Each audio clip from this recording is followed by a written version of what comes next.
Salut à tous, on se retrouve aujourd'hui dans cette vidéo où on va parler de dynamisation de l'eau du jardin avec des techniques d'électroculture et on va pouvoir aussi, je pense, utiliser ça très simplement. Je ne l'ai pas encore fait, mais ça ne saurait tarder. Mettre ça sur la canalisation du réseau et puis dynamiser son eau de cette façon pour la consommation, pour toute l'eau qui rentre dans la maison. Là, je vous montre au jardin parce que je n'ai fait que pour le jardin pour l'instant, mais ça pourrait s'étendre à l'eau de la consommation, l'eau de boisson et tout ça. C'est juste pour vous donner des idées. Je ne peux pas mesurer les résultats que ça peut apporter physiquement. Je pourrais éventuellement constater les résultats sur des plants parce que tous les plants vont être arrosés maintenant plus ou moins de la même manière. Vous allez comprendre avec les images qui vont suivre. Voilà. Donc, on va se retrouver juste à côté du puits parce que donc, tout le jardin est alimenté grâce à un puits. Ça, c'est une chance qu'on a d'avoir ce puits qui a de l'eau a priori toute l'année. Donc, ça, c'est très bien. Donc, on va se retrouver, on va faire le cheminement du puits jusqu'ici aux cuves de stockage et je vais vous montrer les systèmes que j'ai mis en place pour essayer de dynamiser l'eau pour l'arrosage du jardin. C'est parti. Ok, donc voici mon tuyau qui sort de ma pompe qui se trouve à droite dans mon puits. Désolé pour le bruit des voitures. Donc sur ce tuyau-là, ce que j'ai fait, c'est que j'ai mis un anneau Lakowski ici. Donc je rappelle, l'eau arrive par ici euh, pour dynamiser mon eau et je suis venu ensuite poser une petite spirale. Donc et j'ai entouré ça autour du tuyau. Donc ça c'est le premier dispositif que j'ai mis en place pour dynamiser l'eau et ensuite on va poursuivre le long du tuyau et on va se retrouver au jardin. Ok, donc on se retrouve au jardin. Donc bon, le tuyau sortait jaune, mais ici on a déjà à peu près peut-être 40 mètres de tuyau. Donc celui-ci est rabouté sur le tuyau jaune. Donc l'eau arrive d'ici, monte et arrive sur cette vanne en laiton avec plusieurs voies sur lequel eh bien j'ai installé de nouveau une spirale un petit peu tordue que j'ai enroulée autour de l'étain dans le but encore une fois de dynamiser, de surdynamiser toute l'eau qui arrive du puits. Donc pour rappel, il y a déjà un anneau Lakowski plus une spirale entourée autour du tuyau d'arrosage, tout juste en sortie de puits. Donc ensuite on a ça. Pourquoi ici? Parce que je suis un petit peu soufflé, j'ai monté la côte. Parce que eh bien ici, là par exemple, je vais alimenter un arroseur et ici je vais alimenter mon stockage. Et ici des tuyaux micro perforés. Donc ici je vais arroser directement sortie de puits et ici je vais stocker. Et ce que j'ai fait, c'est que j'ai mis un dispositif également sur mon stockage qui se trouve encore plus haut, une bonne trentaine de mètres plus haut. Donc on va aller voir ça, ce qui me permet avec le stockage également de pouvoir arroser. Et j'ai encore mis un système au niveau des cuves de stockage qui sont au nombre de 2 en ce moment, mais je devrais pouvoir multiplier ça parce que j'en ai pas assez. Et grâce à ces cuves, je peux juste par gravité alimenter des tuyaux microporeux et ça fonctionne. Donc c'est tant mieux. Et puis l'eau, elle tente de se mettre à température parce que là, quand elle arrive du puits, elle est quand même assez fraîche. Donc ça fait un bon choc thermique avec une journée, par exemple comme hier où il faisait quasiment 30 degrés au mois de mai. Eh bien, je préfère la stocker avant et l'utiliser par exemple le lendemain. Donc, on va suivre ce tuyau. Donc ce tuyau, alors là, je l'ai déplacé hier, mais là c'est bien humide ce matin parce qu'il y a une bonne rosée. Mais tu vois par exemple ce fil là de cuivre, donc ça c'est un essai pour cette année. Donc normalement le tuyau il est le long comme ça. Parce que ce fil, il est connecté. Enfin, connecté, hein, par Internet.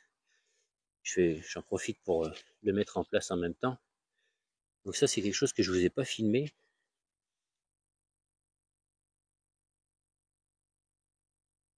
Voilà. Et là, tu vois, il suit donc toujours ce fil qui est là, qui est connecté à une tige en cuivre, qui, je vais essayer de te le montrer,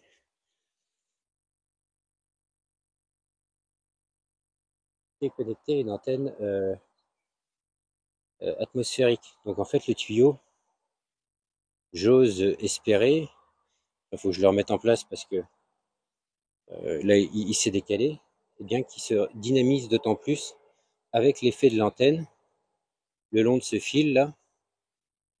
Ce fil en plus, il me sert donc à reconnecter, on le voit peut-être ici, d'autres fils sur des rangées. Donc ça, c'est un essai pour cette année. J'avais jamais posé d'antenne atmosphérique, donc là, j'ai eu l'occasion d'en bricoler une donc il y a quelques jours et je l'ai mise en place.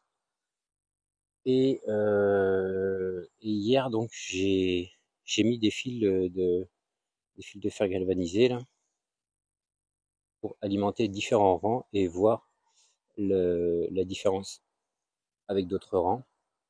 Et donc, j'ose espérer que le fil que donc là je l'ai pas enterré, je l'ai mis en surface volontairement, le fil vienne dynamiser l'eau grâce d'autant plus à l'antenne.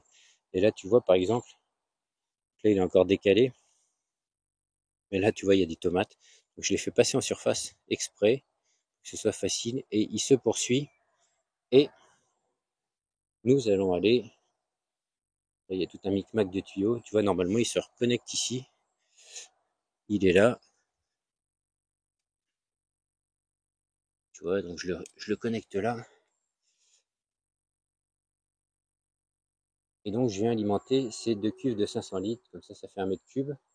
Donc au pied de chaque cuve, tu vois,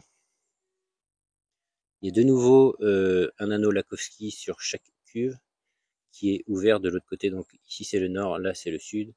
Il est ouvert de l'autre côté, donc fait avec du fil vert jaune 6 carrés, tu vois. Et puis là j'ai essayé, alors c'est pas fameux, mais ça arrive à le faire un petit peu.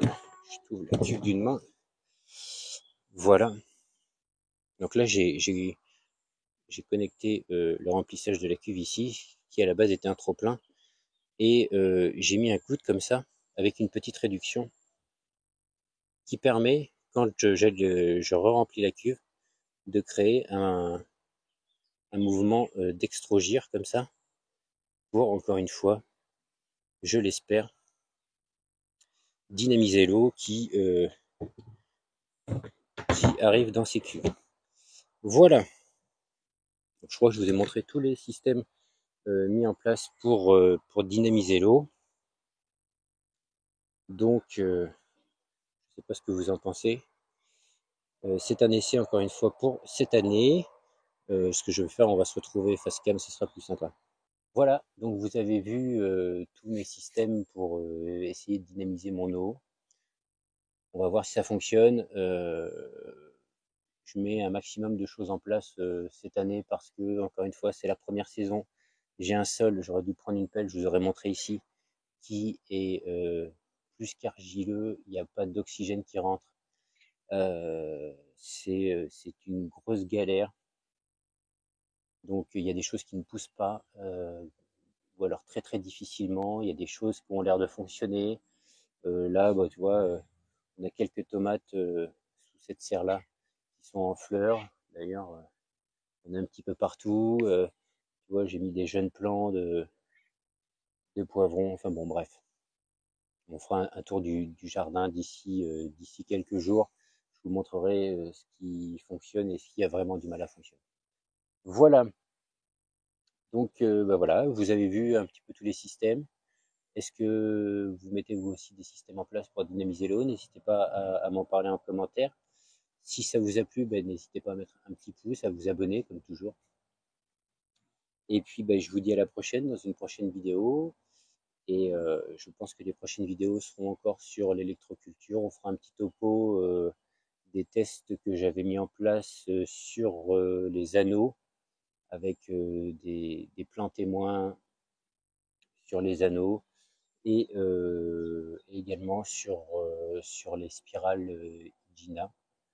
Voilà, je pense que les prochaines vidéos, enfin la prochaine vidéo, je vais regrouper les deux, je pense, ensemble. Et puis on verra si on a une belle différence ou pas. Allez, je vous laisse, je vous dis à la prochaine. Salut!